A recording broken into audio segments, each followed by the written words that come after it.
ओम गंगणपतये नमः। ओम त्रिगुणात्मिकाये जगदम्बाये नमः। आज हम भागवत के एक पूर्व जन्म के प्रसंग पर कुछ अपने विचार व्यक्त कर रहे हैं। पूर्व जन्म का आकलन ज्योतिष शास्त्र में कुंडली के आधार पर भी होता है, क्योंकि मनुष्य जो भोगता है ये सब पूर्व जन्म की क्रियाएं हैं। पूर्व जन्म के जो कर्म फल हैं, अच्छे या बुरे, वह इस जन्म में भोग रहा है। अच्छे हैं, अच्छा फल मिल रहा है, बुरे हैं, बुरा फल मिल रहा है। इस जन्म में जो करेगा वो आगामी जन्म में भी भोगेगा। ज्योतिष शास्त्र कहता है 7 जन्म से संबंध रहता है व्यक्ति का, और 3 जन्म के पाप पुण्य अक्षय होते हुए चले आते हैं। जब तक ये क्षय नहीं होते तब तक व्यक्ति का मोक्ष नहीं होता है। गजेंद्र मोक्ष में यही कथा साकार रूप में आ रही है। श्रीमद् भागवत के 8वें स्कंद में गजेंद्र की कथा है। आप लोगों ने कथा में बहुत कुछ सुना होगा।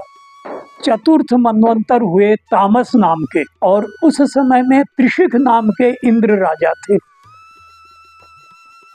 तामस नाम के मनवंतर और त्रिशिख नाम के इंद्र पद पर आसीन थे। और उस युग में ज्योतिर्धाम आदि सप्त ऋषि थे। प्रत्येक मनवंतर में अलग अलग सप्तर्षि और इंद्र इत्यादि होते रहते हैं। जैसे यहाँ पृथ्वी पर बदलते हैं वैसे ही वहां भी बदलते हैं।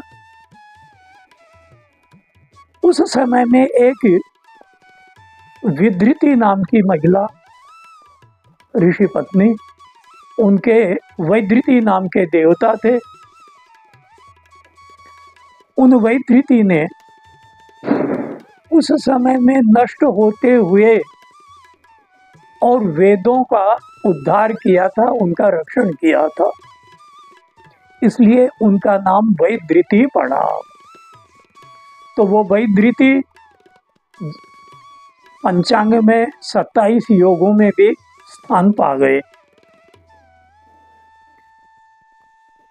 इसी तामस मनवंतर के समय में एक हरिमेधा नामक ऋषि हुए। उन हरिमेधा ऋषि की पत्नी का नाम हरिणी था। उसी हरिणी से भगवान विष्णु ने एक स्वरूप अवतार लेकर के और ग्राह नाम के मगरमच्छ से गजेंद्र का यानी गजराज हाथी का उद्धार किया था। ये कथा विस्तार में तो बहुत कुछ है, लेकिन मैं संक्षेप में आपको बता रहा हूं कि क्षीर सागर में त्रिकूट नाम के पर्वत पर बहुत सारे जीव जंतु और घनघोर जंगल था। उस जंगल में एक बहुत ही रमणीय उद्यान था।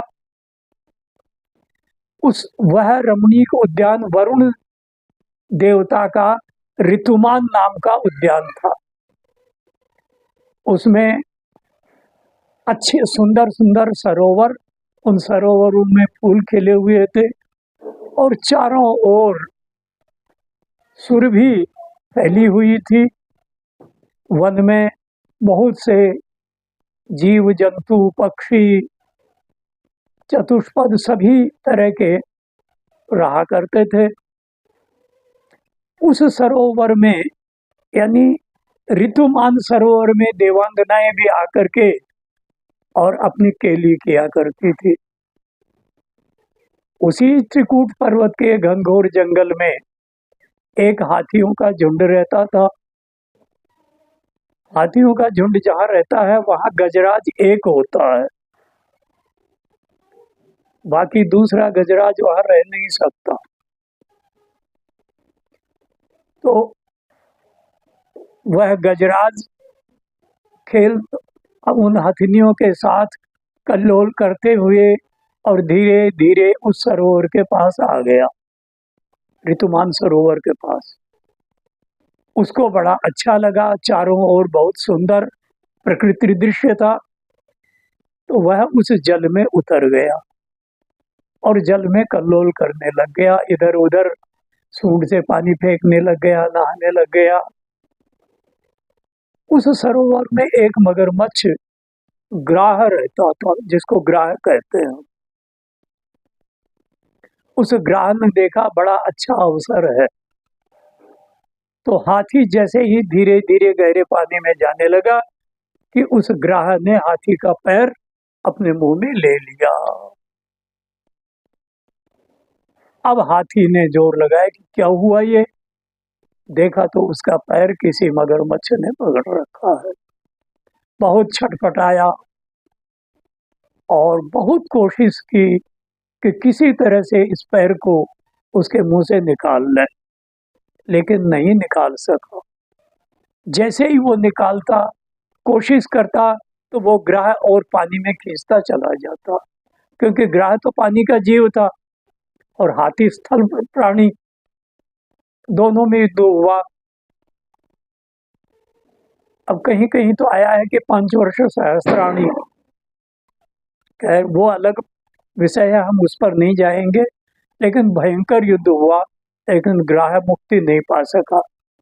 अंत में उस मगरमच्छ ने और वो गजेंद्र मुक्ति नहीं पा सका, ग्राह ने छोड़ा नहीं, तो वो ग्राह गजेंद्र को खींचते हुए इतने पानी में ले गया कि अब उसकी गर्दन ही बच गई।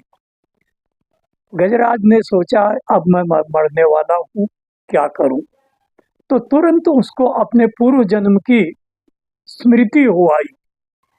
वह पूर्व जन्म में विष्णु भक्त था और विष्णु की अपार भक्ति की, किंतु किसी ऋषि के शाप से वह गजराज बन गया। इसी प्रकार वह ग्राह भी पूर्व जन्म में किसी के शाप से और इस योनि में आ गया। दोनों का उद्धार उसी जल में होना था। तो उसने तुरंत ही, गजराज ने पास में एक कमल पुष्प को लिया सूंड में और सूंड को ऊपर करके और भगवान विष्णु की प्रार्थना की। उसको गजेंद्र मोक्ष कहते हैं। अब ये है पूर्व जन्म की स्मृति। सुखदेव जी कहते हैं, एवं व्यवसितो बुद्ध्या समाधाय मनोहृदि जय जाप परमं जाप्यम प्राग्जन्मन्यनुशिक्षितम्।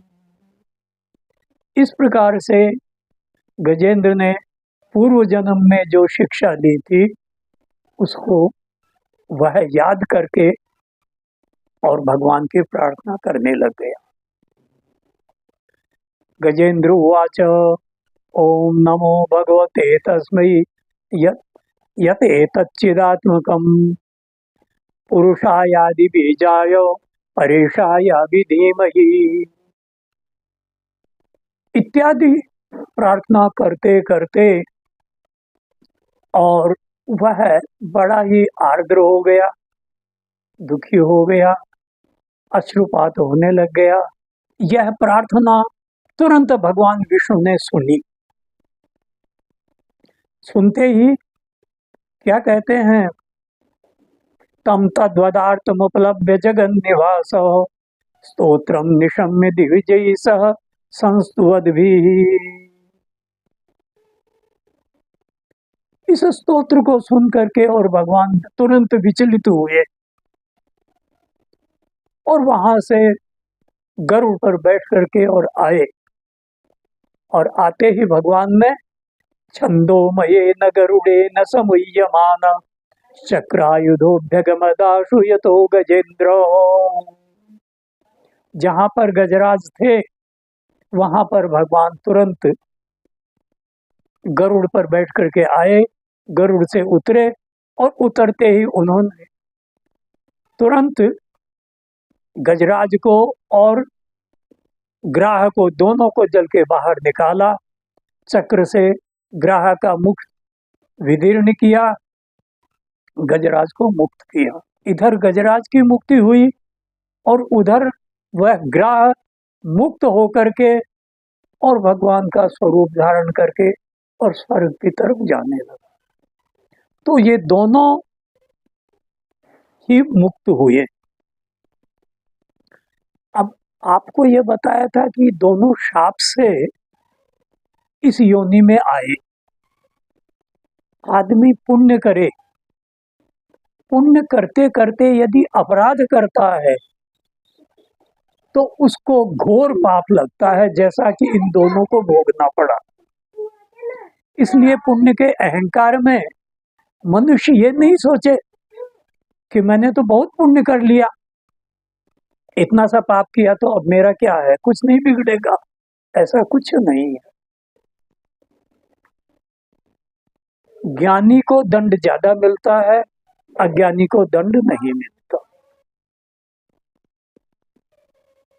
जो पुण्य करता है वो पुण्य के अहंकार में नहीं रहे।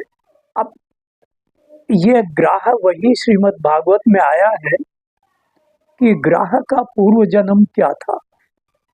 तो ग्राह पूर्व जन्म में हूहू नाम का एक श्रेष्ठ गंधर्व था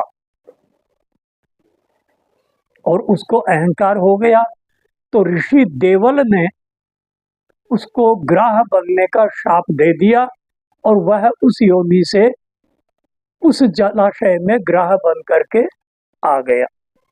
ये तो संक्षेप में इसका हुआ। गजेंद्र क्या थे पूर्व जन्म में?